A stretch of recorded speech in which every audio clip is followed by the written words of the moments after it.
Welcome. So today what we're going to talk about is how we build an ASP.NET Core 2.0 Web API application pipeline. And we're going to be using middleware to implement an API key check. And I appreciate the question that I got on YouTube asking how to do this. So let's go ahead and jump right on into it.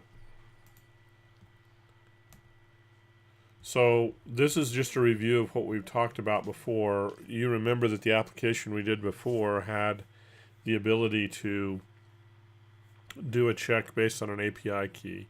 So all the API key is just simply it's a key value pair, and it's just a kind of a poor man's way of implementing some level of security on your endpoints, but it's not secure in any sense of the word. So request and response with the Web API controller. You all understand how this works. And then we introduced this concept of a pipeline. So with Web API, there was a defined pipeline where you could put message handlers that intercepted requests, and then they either passed the request on or they exited out with a response. You could also have authentication filters do the same thing. You could also have action filters that operated both on the request and the response. And you could have an exception filter that handled exceptions. So this was a structure that worked well, but it was an enforced structure and didn't have a lot of flexibility in it. So when Microsoft released .NET Core, ASP.NET Core, they made this more flexible, also put more responsibility on you as the developer. So now you build the pipeline. Same concept. We have a request and a response, and then you're going to create what Microsoft calls middleware. And all middleware is a class that's been basically injected into the request and response code so that the code is guaranteed to run. And the way this works is if we're thinking of it this way, it operates left to right. So this first middleware item right here determines whether it should pass the request on or not. And so you have a lot of control is the point, but you also then get to build it. There's decision points here. That's what I'm trying to show with the little diamonds. So why do we need all this? Same reason as we needed it before, which is cross-cutting concerns, things we need applied for all or some actions. For example, we want all of our endpoints secured behind a API key or a dev key or whatever you want to call it. You could also insert logging in. There's built-in middleware that Microsoft provides, but this is a definition of what middleware is. It's software that's assembled into an application pipeline to handle requests and responses. Each middleware component chooses whether to pass the request to the next component in the pipeline, and it can perform work before and after the next component in the pipeline is invoked. And then request delegates are used to build the request pipeline, and we're going to show you how to do that. So middleware can be inline or in a separate class. We're going to show you exactly where you would put this. So the middleware order and pipeline definition is in startup.cs in the configure method. So here's an example. This is middleware, okay? So if you build your program, you build your application the way we've been doing it, you already have this app use MVC in there. So there's some code-generated middleware that was already there. We're adding this new one. This is the example we're going to go through. Use API key message handler middleware. I made up the name, and that will... so basically, this will run, and it'll determine whether to pass it on to this or not. So think of this as the pipeline laid from top to bottom, vertically instead of horizontally. Okay. So those are the two middlewares. So here's a specific example then that we're going to do, which is this use API key message handler middleware and use MVC. So this API key, what it'll do is it'll do the check on the API key. If it's a good API key, it's going to let it go ahead and go through. If not, it's going to block. It's going to just route right back out to a response instead. Okay. So this is again the code down here below. All right, so we're not gonna do this inline. We're gonna use a method, or I'm sorry, we're gonna use a class, and your class has to have a constructor with this profile. It has to have a request delegate next. You can obviously name it something other than next, but it has to have a request delegate as a parameter.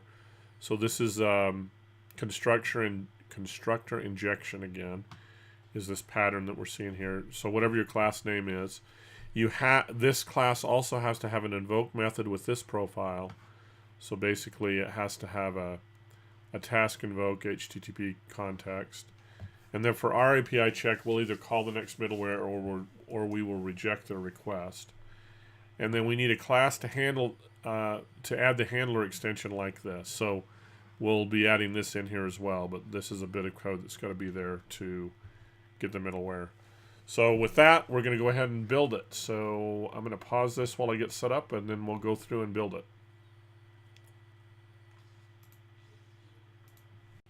So this is our code that we had before. So this is not .NET Core code.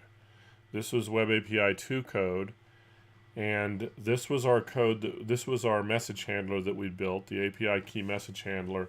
And so we're gonna reuse this code. But what you're gonna find out is that .NET Core does not have all of these same classes in it. And so there's some changes, simplification that's been made for .NET Core. As you know, .NET Core runs on multiple platforms.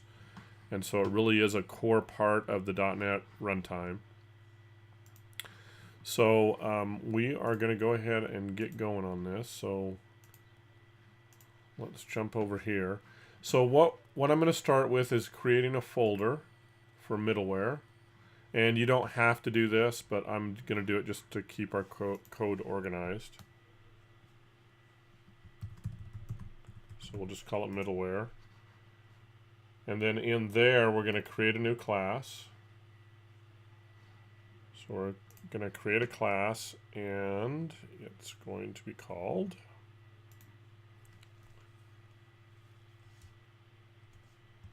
nothing special again about this name. So I'm actually going to call it API Key Message Handler Middleware. Now, the name's a little bit deceptive because this doesn't have message handlers the way we had them in the old pipeline. So this is all new. We're really dependent on middleware to do what we need to do. So we'll create that class.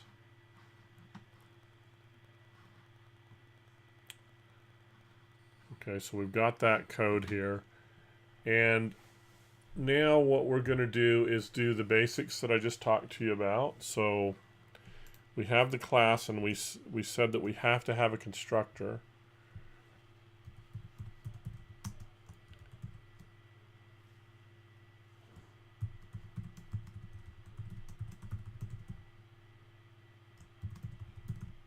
So here's our constructor, and it has to have request delegate next.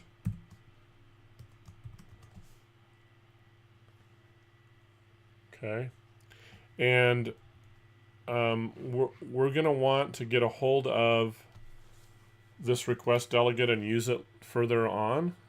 And so request delegate comes from ASP.NET Core HTTP, so we'll pull that in.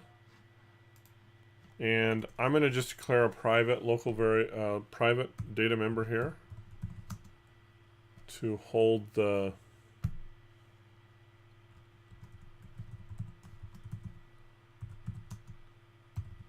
and I'm going to call it next, and then down here I'm going to say this.next, which is this class's next is going to be equal to the next that was passed in. So I'm going to use that later.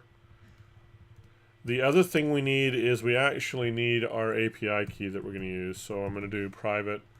Actually, let's jump over to our other code, and I'm just going to grab that line of code real quick. So this is, I want this data member. So we'll plug that in, hopefully. Okay.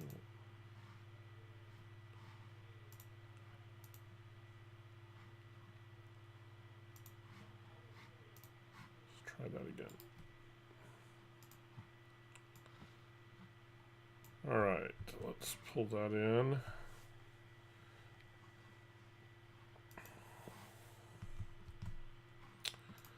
Okay, so we've got that. Now we said that we also had to create this invoke method. So that had a specific profile, public async, task. So this is going to allow asynchronous processing. So an HTTP context, which everything's going to drive off of that. Okay.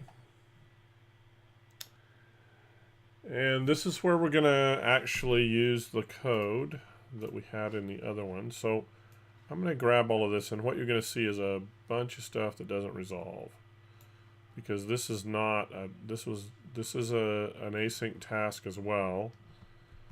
So, but how we handle this is very different. Well, it's not that different, but it's very different syntactically. Okay. So first of all, we don't have request headers, so we'll just get rid of that. We don't need those. Check to see if the API. So we're just checking to see if this key called API key actually exists. And so we can get that off the context. You can just check the request headers. And we will say contains key. That just says, do you have this key? Simplifies the code a little bit. So that's just a variable saying whether the key exists or not. If it does, then we're down here, we're not going to use the request headers. We're going to say context.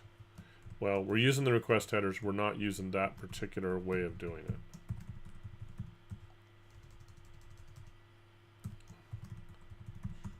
So request headers, and we're looking for this thing called API key. You should not have hard-coded values like this. Bad coding example, so don't do what I do there.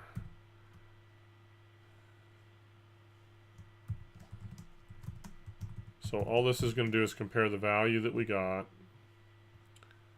with the API key constant that we set up above. Okay, so if,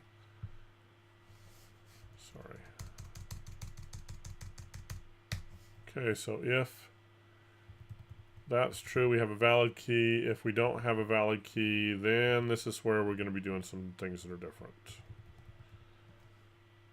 So we're actually going to set up an else.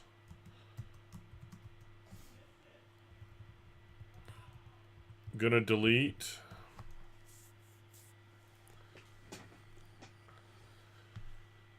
this send async, and then here, if it's not a valid key, what we want to do then is short circuit and return. We don't want it to continue on in the pipeline that we're building.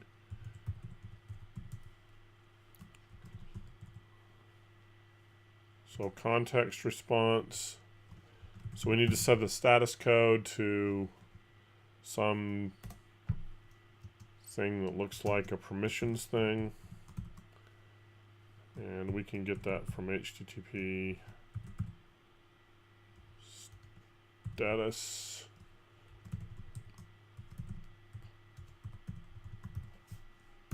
Like this. It's the same thing we had right here.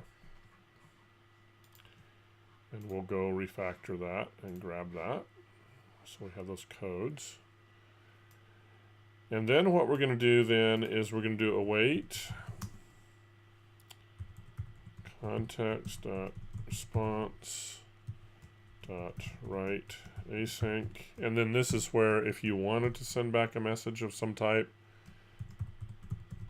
Now in security, it's not a good idea to give hackers clues about what didn't succeed on this random request they might have tried. But we're going to go ahead and put this in, invalid API key.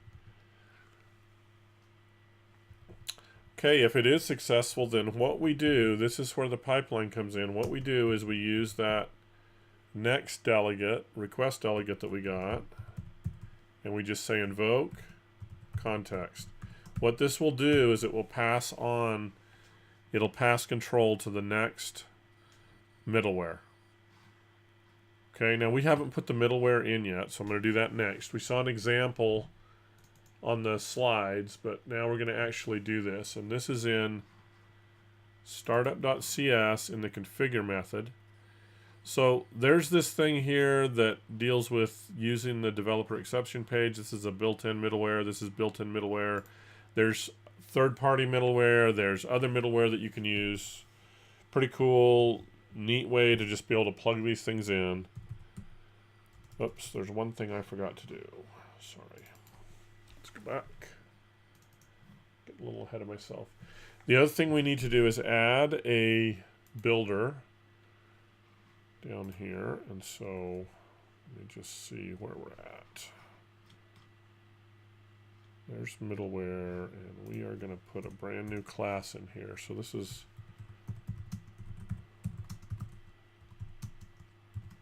my handler extensions.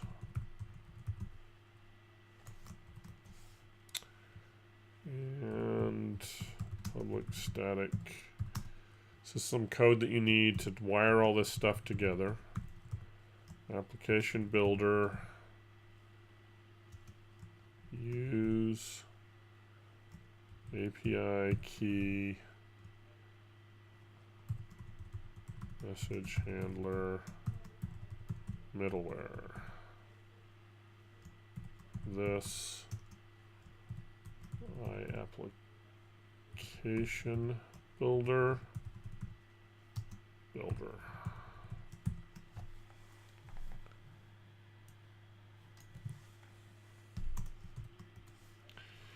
So let's do a right click on this and do a quick action refactoring. So it's got that.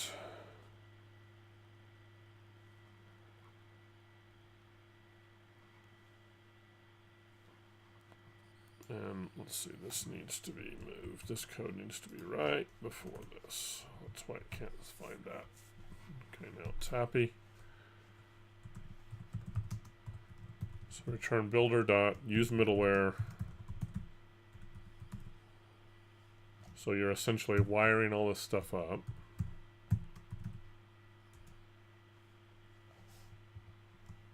Semicolon. Okay. So this is a bit of little wiring up code that you need to do. So you've got that. And now we're ready to go on and go to startup. So we want to do this.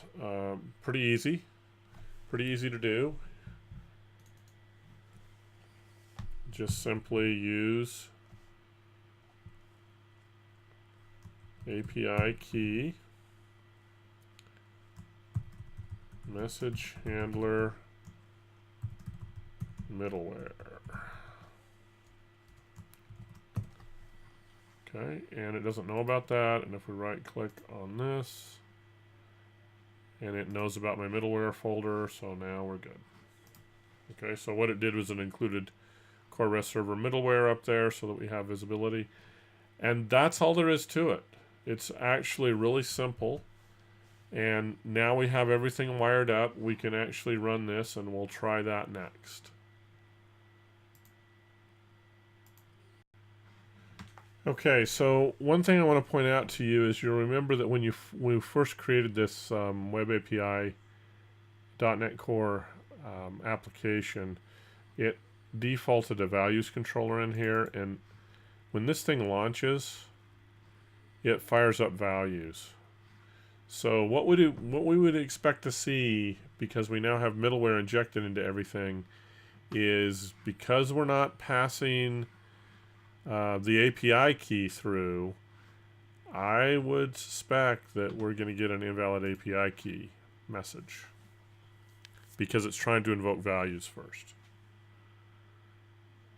So we'll go ahead and run this and see what we get.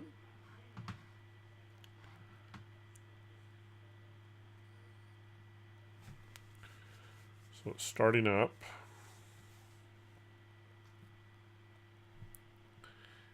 If we see invalid API key, it means things are doing what they're supposed to be doing. Okay, so it tried to go to API values and got back invalid API key, which is great. The server's still running, so I'm going to go ahead and switch over to Postman now. And let's just go to our address labels. Let me make sure my port number is still the same. So, port number 3211, so that's all good. So I'm going to post this, and I get back an invalid API key, even on address labels, which is good. So let's go ahead and add our key. And if you'll remember, over here in our middleware, we are looking for something called API key like this, and I'm just going to copy that. And it has a value of whatever you set. I set this, so it's looking to match that key value pair. And now we'll try it again. And we get all our data back. So the API key check is working just by putting the key in the header. So hopefully this gives you a good basic introduction to middleware. There's a lot more you can do with middleware than what I showed you here. This is a real basic example, but it's a good one to get started with just so that you can get a feel for how middleware works. So again, just to recap really quickly, we'll go ahead and stop this.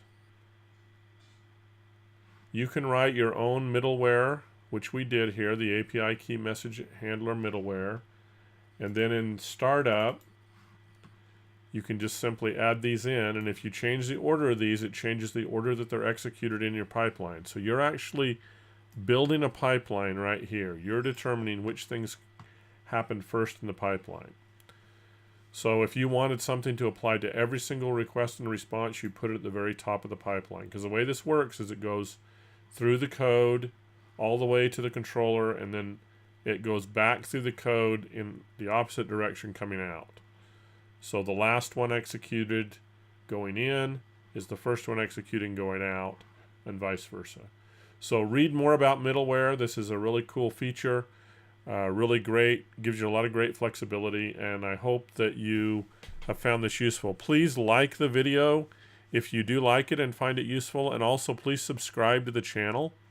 There's also a playlist out there of all the videos, and I think a lot of people stumble across the videos through search, and they don't realize that there's a playlist of about, I think we're over 50 videos now, or I don't know if it's quite that many, but there's a lot out there that'll take you through ASP.NET Web API 2.0 or Web API 2, I should say, and then .NET Core 2.0, which is where we're kind of focused right now. So thanks for watching.